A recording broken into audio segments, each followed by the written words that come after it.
Who's voting for change? Who's voting for affordable food and homes for a change? Who's voting for safe streets for a change? And who's voting to bring home Canada's promise for a change? Wow, quel excellent regroupement de nos citoyens ici dans la capitale nationale. On est ici pour un mot, c'est le changement. Un changement pour une vie abordable, une vie sécuritaire et un Canada qui est plus fort. Allons voter pour le changement demain. Wow, what an incredible crowd. It's great to be back here near our home in Greeley. There's so many familiar faces. Anybody here from Greeley? You know, this is the night before the election. How many of you voted already? And how many are going to drag out friends and neighbors to go and vote for change tomorrow? It reminds me of one election. It was very, very close. And it was the night before. And actually, no, it was the night of. Sorry. And it was around 15 minutes before the polls were closed. And we were out knocking on the doors of our supporters, begging them to get out and cast their ballots. We got to the house of this very elderly woman. And I said, can we count on you to get out and vote? You've got 15 minutes left. She said, no. And I said, why not? She said, we're too old. We can't get out anymore. I said, we'll drive you. She said, well, we can't even make it to the car. I said, well, we'll carry you. She said, I'm very sorry, but I'm gonna call it a night. She closed the door. So I walked out into the street and I said, you know, there's about 10 minutes left. There's no other person I'm going to be able to convince to get out to vote. I'm going to go give it another shot. So I went back to her door and I pleaded. And she said, oh, all right. And so we went in, we helped her husband down the stairs. We got to the door and we were about to walk out. She said, do I need anything? I said, well, you need some ID. She said, well, my husband hasn't been driving for 10 years. He's got no ID. So she had to go and scrounge up a bill. And so we brought them out. We got them to the car. There wasn't room enough for the two of us volunteers, to jump in with the driver. So we stayed behind where they tore off to the polling station to try and make it just before the polls closed. Sure enough, it started to rain. And where we were in the pouring rain, a few moments later they came back. And I went to our volunteer driver and said, did you make it in time? He said, we made it 1 minute before. And they closed early. So I banged on the door and they opened it up and I said, you have to let them vote.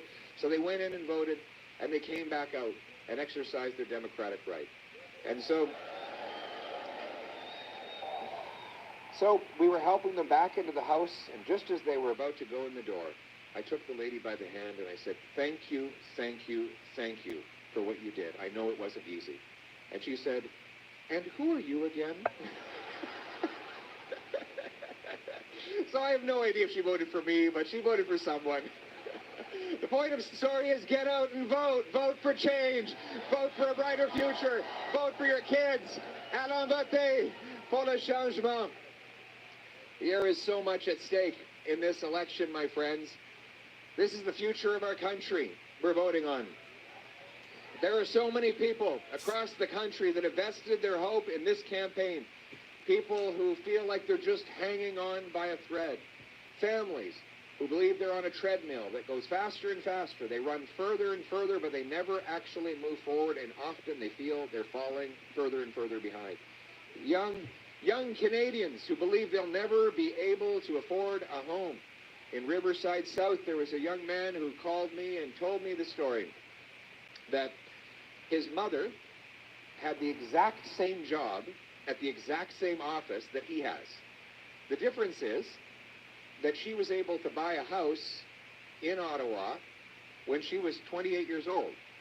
And now this gentleman is coming on to his 30s and he has no hope, so he's still living with his mom. He couldn't even imagine buying the same home that she was able to buy doing the same job.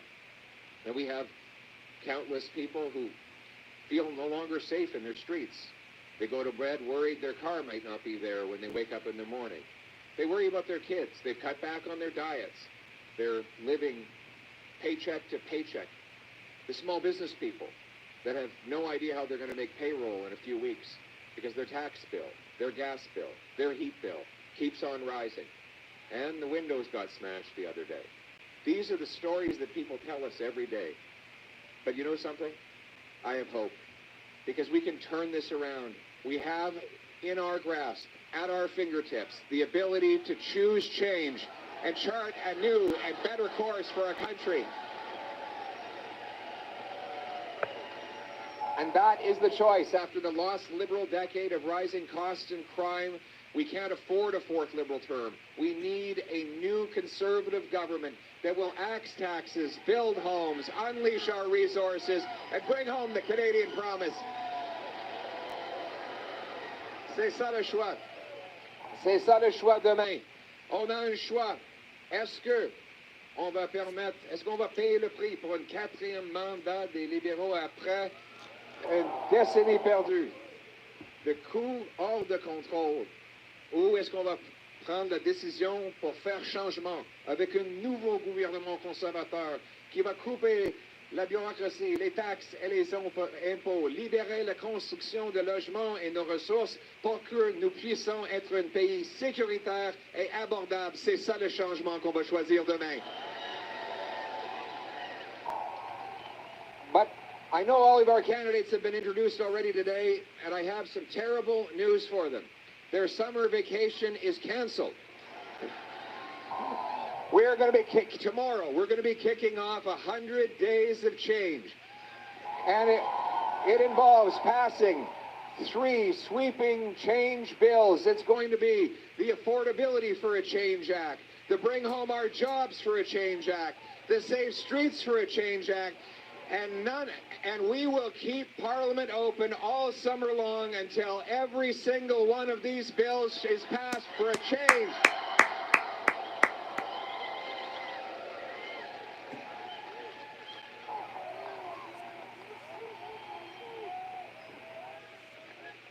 Change cannot wait. So the politicians are going to have to sell off their golf clubs on eBay or rent out their cottages, because they're going to be busy on Parliament Hill working away to get the job done. The Affordability Act for a Change. We will cut $55 billion of waste by cutting consultants, streamlining bureaucracy, reducing foreign aid, and capping government spending so that we can afford our government again. Canada first. How do we like them apples? Nice. Show everybody. Great kid. Maybe I think she could be a future cabinet minister right here, eh?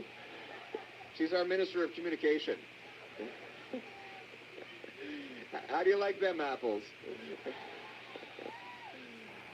We're going to reward work again. The hardworking people here in these communities deserve to keep more of their paycheck for a change, so Conservatives will cut income tax by 15%.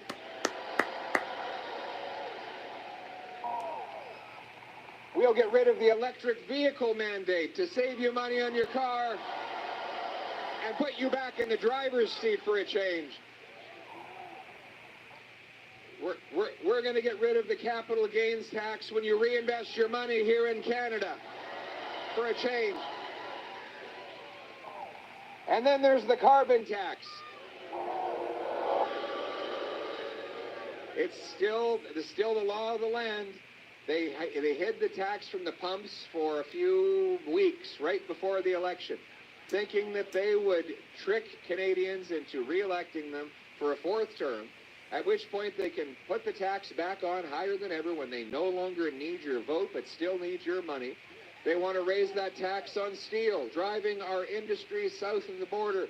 My friends, I am the only leader who has consistently opposed this carbon tax, and as Prime Minister, within the first 100 days, I will pass a law to axe the tax for everything, for real, for good, for a change. Bring it home. Bring it home. And our young people are going to have homes to live in again, to start families. You know, it was only 13 years ago my wife bought her home in Orleans. What was it? What did you pay for that again? $230,000. 2012. How many bedrooms? 2 bedrooms. This was before me. I can't take any credit for this. She got this on her own. You were young. You were basically, well, back then you were basically a teenager, I mean, right? She was 25 years old. She could buy a beautiful home in Orleans. And that's not with help from family. That's with the hard work that she did herself. That was the norm. In their 20s, young people used to be able to buy a nice place to live. And that meant that they could start their lives and build families and in wonderful places like Barhaven, Greeley, Riverside South. But now, those homes are too expensive, and many of our young people feel shut out. The biggest single expense that goes into a new home today is taxes and bureaucracy. A third goes to taxes, another roughly third goes to the delays, the permitting, the lawyers, the consultants. More money for a new home goes to bureaucracy, to bureaucrats, than goes to the carpenters, electricians, and plumbers that actually build the homes. This makes no sense, and we will lead the way to fix it. As part of our 100 days of action, Conservatives will axe the federal sales tax on new homes to save you up to $65 grand for a change. We'll incentivize our municipalities to speed up permits, free up land, and cut their development charges as well to bring $100,000 of taxes off of the homes. We will sell off unused federal land and buildings for 300,000 future homes to be built. And we will incentivize cities to permit 15% more homes, all of which will allow us to build 2.3 million homes over the next 5 years, so you can get a start for a change. And we want to bring home powerful paychecks to those homes. We're going to unleash our economy, $500 billion of extra economic growth by repealing the anti-energy and development law, C-69, the energy cap.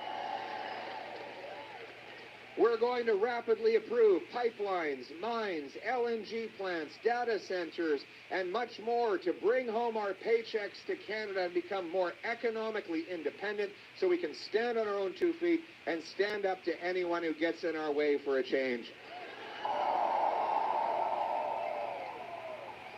And we want those paychecks to come home to safe neighborhoods. So we will stop the crime for a change.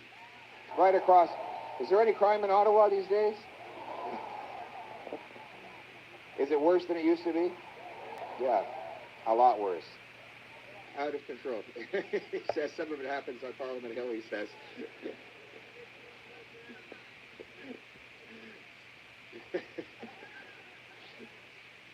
What's that? Well, there's a lot of crime going on right across the country. Violent crime up 50%. Gun crime up 116%. Extortion up 350%.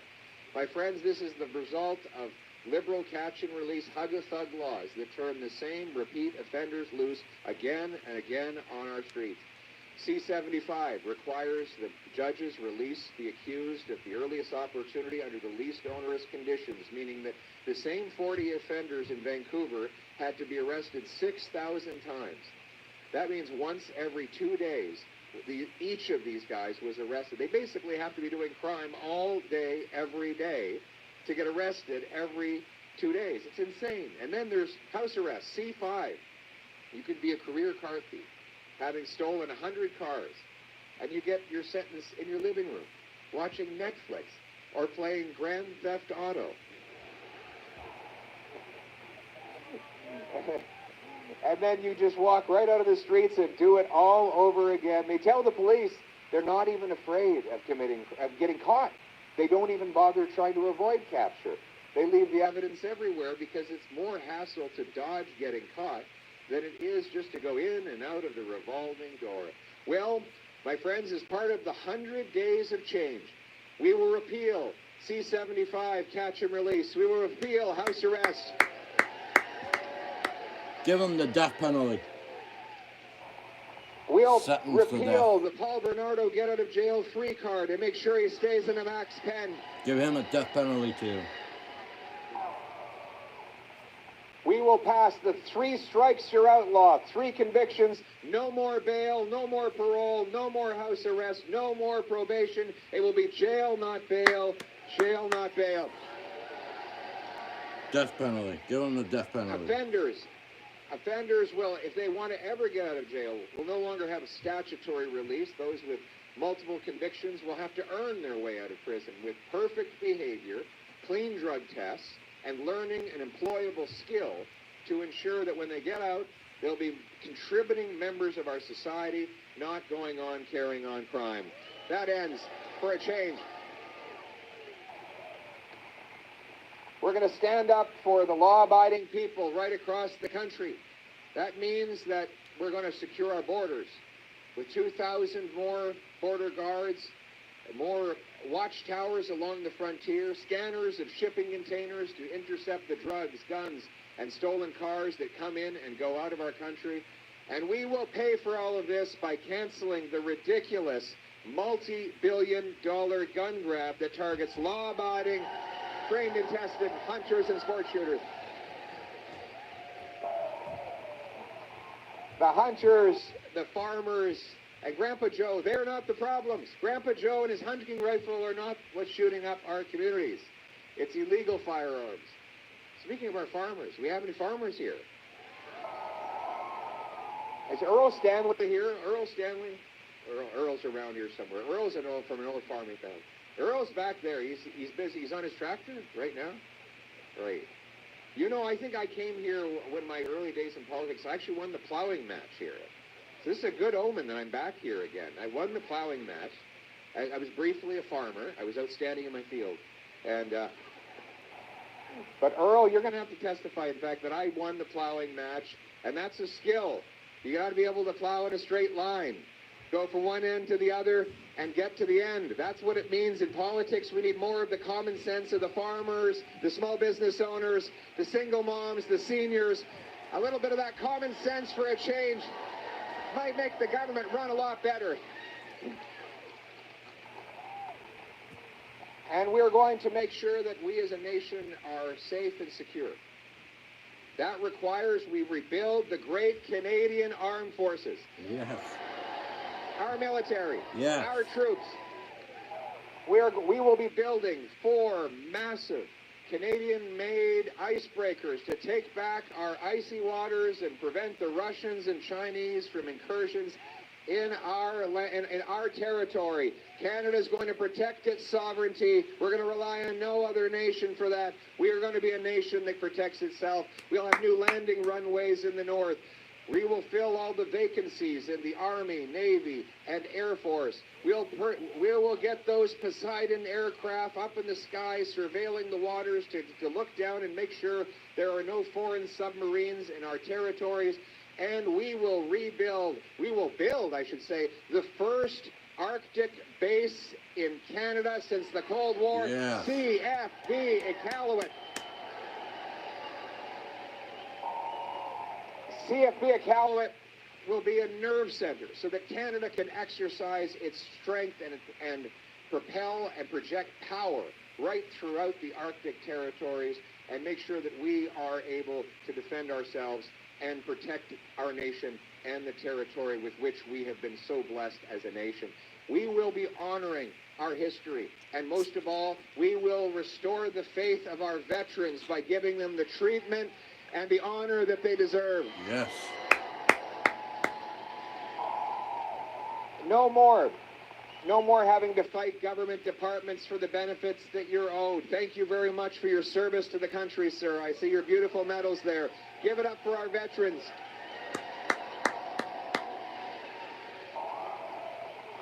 We will expand helmets to hard hats so the young veterans can go on making money in the trades, earning powerful paychecks, working in civilian jobs. The older veterans will get automatic assistance for the disabilities that they incurred as a result, directly or indirectly, of their service. And never again will we allow the bureaucracy to express to a young veteran who's wounded and suffering that the best way out is medical assistance in dying. We want people to live with dignity. Damn right we do. We want our veterans to understand that we appreciate them. In fact, they are the symbol of everything that is great about our country. We will have a government that is grateful, not only for the heroes of the present, but the heroes of the past. Those people who built this country, if we can see over the horizon, it's because we stand on the shoulders of giants. We will no longer be tearing down statues. We will be building new statues.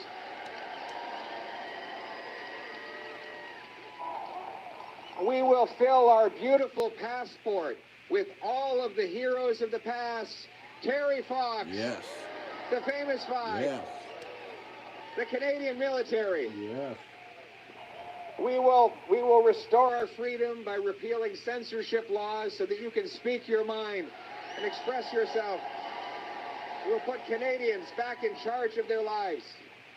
We will have a government that is servant rather than master. That's what Prime Minister means. The word minister actually has its root in the word servant. The Prime Minister is the first servant of the country. And his job. And I would be honored to serve each and every one of you.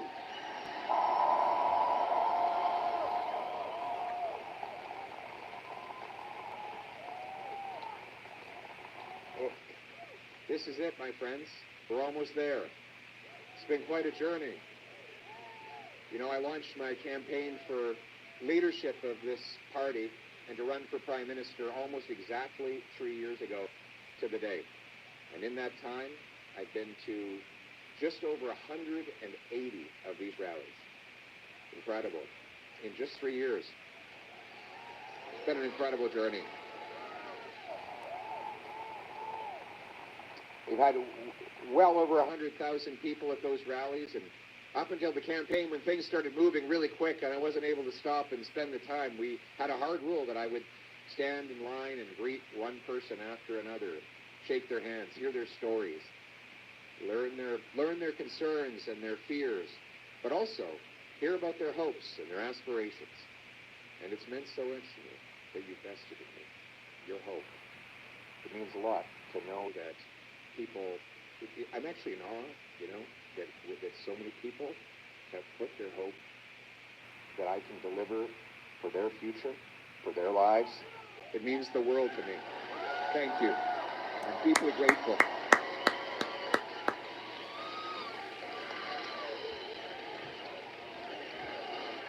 Thank you.